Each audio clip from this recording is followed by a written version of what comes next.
தமிழக உயர்கல்வித்துறை அமைச்சர் கே.பி. அன்பழகன் பொறியியல் படிப்பு மாணவர் சேர்க்கைக்கான கலந்தாய்வு குறித்து செய்தியாளர்களை சந்தித்து வருகிறார். ஏற்கனவே நிர்ணயித்தது போல கலந்தாய்வு தொடங்கும் நாள் 27/6/2017 என்று குறிப்பிட்டிருந்தோம்.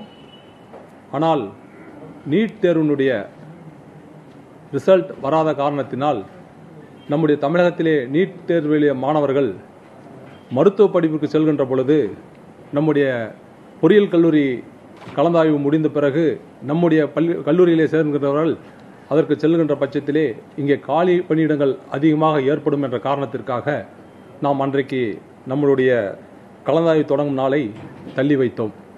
தொடர்ந்து நம்முடைய கலந்தாய்வை பொறுத்தவரை நாம் பார்த்தோம் என்றால் நமக்கு விண்ணப்பம் வரப்பட்டது 1,41,077 நபர்கள். அதை நடத்துவதற்கு முன்பு இருந்த காலங்கள் போல நடைமுறைப்படுத்தினோம் என்றால் கிட்டத்தட்ட 35 நாட்கள் நமக்கு தேவைப்பட்டது. அதன் அடிப்படையிலே வரக்கூடிய ஆகஸ்ட் 1ஆம் தேதி அன்றைக்கு நம் கல்லூரியை தொடங்கக்கூடிய சூழ்நிலை நீதிமன்றத்தினுடைய உத்தரவு. அதையெல்லாம் கணக்கில் கொண்டுதான் நம்முடைய நீட் தேர்வுடைய ரிசல்ட் வராத காரணத்தினால் காலதாமதப்படுத்தினோம். இன்றைக்கும் நீட் தேர்வு வந்த பிறகு அவர்கள் நீதிமன்றம் சென்றிருக்கின்ற காரணத்தினால் நம்மளுடைய கலந்தாய்வானது குறுகிய காலத்தில் முடிக்க இயலாது என்பதற்காக நாம் வரக்கூடிய 17/7/2017 அன்றைக்கு வொகேஷனல் குரூப் தொழிற்கல்வி பிரிவு விண்ணப்பதாரர்களுக்கான கலந்தாய்வை தொடங்குகிறோம். அப்படி தொடங்குகின்ற பட்சத்திலே 17/7/2017 திங்கட்கிழமை மற்றும் 18/7/2017 செவ்வாய்க்கிழமை ஆகிய 2 நாட்களுக்கு தொழிற்கல்வி பிரிவு விண்ணப்பதாரர்களுக்கான கலந்தாய்வை நாம் மேற்கொள்கின்றோம். அன்றைக்கு ஆரம்பிக்கப்பட்ட பிறகு அதனுடைய தொடர்ச்சியாக 19/7/2017 மாற்றுத்திறனாளிகளுக்கான கலந்தாய்வை 19/7/2017 அன்றைக்கு நடத்துகிறோம். அதற்கு அடுத்து 19/7/2017 மற்றும் 20/7/2017 ஆகிய 2 நாட்களிலே விளையாட்டு வீரர்களுடைய பிரிவு விண்ணப்பதாரர்களுடைய சான்றிதழை சரிபார்க்கும் நாள். அந்த 2 நாட்களும் ஸ்போர்ட்ஸ் கோட்டா, அந்த கோட்டாவுக்கு உண்டான வீரர்களுடைய சான்றிதழை சரிபார்க்கின்றோம். அவர்களுக்கு கவுன்சிலிங் விளையாட்டு பிரிவு விண்ணப்பதாரர்களுக்கான கலந்தாய்வு 21/7/2017 அன்றைக்கு நடத்துகிறோம்.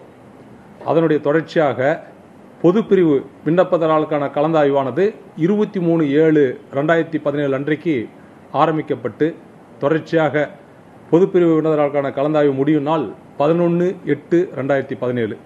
ஆக 23/7/2017 அன்றைக்கு நம்முடைய பொறியியல் கல்லூரி மாணாக்கர்களுக்கு பொதுப்பிரிவு விண்ணப்பதாரர்களுக்கான கலந்தாய்வு தொடங்கப்பட்டு 11/8/2017 அன்றைக்கு முடிகிற நிலையிலே அதை உருவாக்கி இருக்கிறோம்.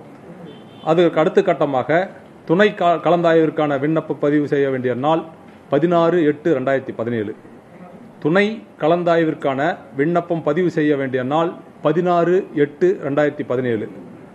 துணை கலந்தாய்வு 17/8/2017 அன்றைக்கு அது தொடங்குகிறது. அதற்கு அடுத்த கட்டமாக SCA to SC கலந்தாய்வு, SCA பிரிவிலே இருந்து மாணவர்கள் சேர்க்கை இல்லை என்றால் அது SCA கலந்தாய்வு 18/8/2017 அன்றைக்கு நடத்தப்படுகிறது. ஆக இந்த கணக்கின்படி நாம் கலந்தாய்வு நடத்துவதற்காக பொறியியல் கல்லூரி மாணவர்களுக்காக முடிவு செய்யப்பட்டு இன்றைக்கு அறிவிக்கப்பட்டதில் எந்த மாற்றமும் இல்லாமல் அந்த குறிப்பிட்ட தேதியில் அதற்குண்டான கலந்தாய்வானது தொடர்ந்து நடைபெறும் என்பதை தங்களுக்கு தெரிவித்துக் கொள்கின்றேன். பார்க்கின்ற மாணாக்கர்கள் அத்தனை பேருமே இதை முறையாக தங்களுடைய வரிசை பட்டியலின்படி எந்தெந்த நாட்களில் வருகிறதோ அதை நீங்கள் பயன்படுத்தி முழுமையாக வந்து கலந்தாய்விலே கலந்து கொண்டு உங்களுக்கு தேவையான கல்லூரிகளை அங்கே தரவரிசை பட்டியலில் வரக்கூடிய கல்லூரிகளை நீங்கள் தேர்வு செய்து கொள்ள வேண்டும் என்று மாணாக்கர்கள் அத்தனை பேருமே அன்போடு கேட்டுக்கொள்கிறோம்.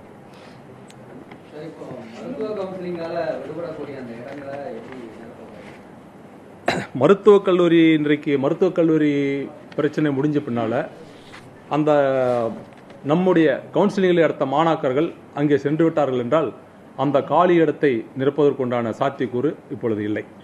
அதனால்தான் நாம் காலதாமதம் பண்ணோம். அந்த ஒரு இடத்தை கூட வீணடிக்க கூடாது என்ற காரணத்திற்காக தான் நல்ல கல்லூரியிலே இருக்கின்ற மாணவர்கள் மருத்துவ பிரிவுக்கு சென்று விட்டால் அந்த இடம் வீணா போகக்கூடாதுன்றதுக்கு தான் நம்ம காலத்தாழ்த்தி இன்றைக்கு தொடங்க இருந்தோம்.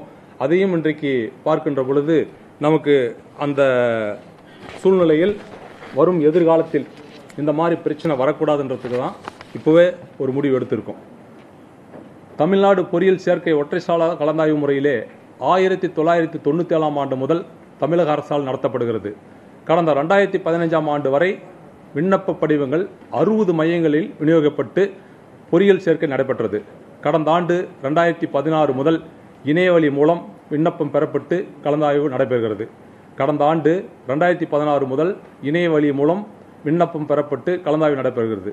இந்த பிரச்சனைக்கு எதிர்வரக்கூடிய காலங்களிலே இது போன்ற பிரச்சனை காலி இடங்கள் நல்ல கல்வியில் இருக்கக்கூடாது என்பதற்காக மாணாக்கர்களுடைய சேர்க்கை அந்த வரிசைப்படி உயர வேண்டும் என்பதற்காக தமிழக மாணவர்களின் நலன் கருதி அடுத்த கல்வியாண்டு முதல் 2018-2019 ஆண்டு தமிழ்நாடு பொறியியல் சேர்க்கைக்கான கலந்தாய்வு இணைய வழி மூலம் நடத்த அரசு முடிவெடுத்துள்ளது.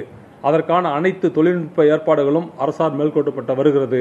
ஆகவே மாண்புமிகு இதய தெய்வம் புரட்சித் தலைவி அம்மாவுடைய அரசு இன்றைக்கு இந்த நடவடிக்கை எடுத்திருக்கின்ற காரணத்தினால் இது போன்ற அந்த மாணாக்கர்களுடைய சேர்க்கைக்கு எந்த விதமான பாதிப்பும் இல்லாமல் இணையதளத்தின் மூலமாக அவர்கள் பதிவு செய்து கொள்ளலாம். சென்னைக்கு வர வேண்டிய அவசியமில்லை. அதன் மூலமாக தேர்வு செய்து கல்லூரியை தேர்வு செய்து எடுத்துக்கொள்ளலாம்.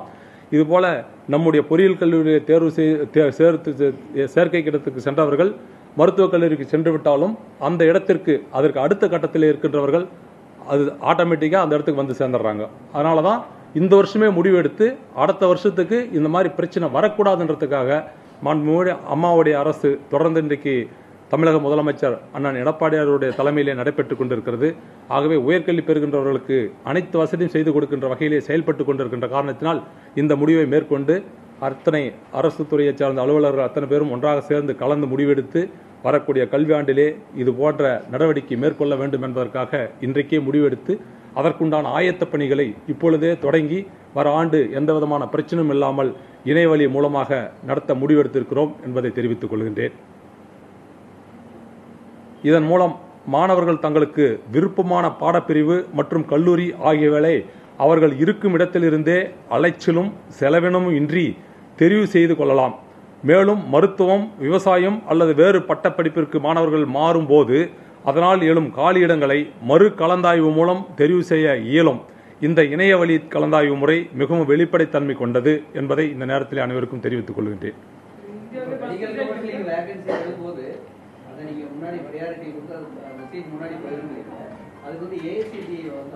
ஏற்கனவே இருக்கு, பல இடத்துல இருக்குது. கட் ஆஃப் டிஃபரெண்ட் வராது. அது ஆட்டோமேட்டிக்கா யார் வருதோ அந்த இடம் அந்த அவங்க வந்துருவாங்க. அப்படியே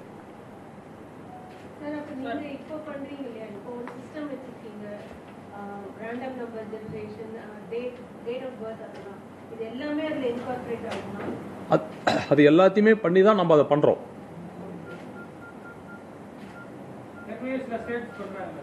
ஏற்கனவே பண்றாங்க, சில ஸ்டேட்ஸ் பண்றாங்க. ஜேஇஇ மெத்தட்ல நீங்க பண்ண போறீங்க. சொல்றத பார்த்தா ஜேஇஇ ஓட இவங்க ஐஐடி கவுன்சிலிங் மாதிரியான. ஆமா, சேம் ஜேஇஇ கவுன்சிலிங் மெத்தட் நம்ம கம்ப்யூட்டர்ல ஆப்ட் பண்ணலாம். ஒருத்தர் கோர்ஸ்க்கு வரலன்னா அப்படியே காலி ஆகும்.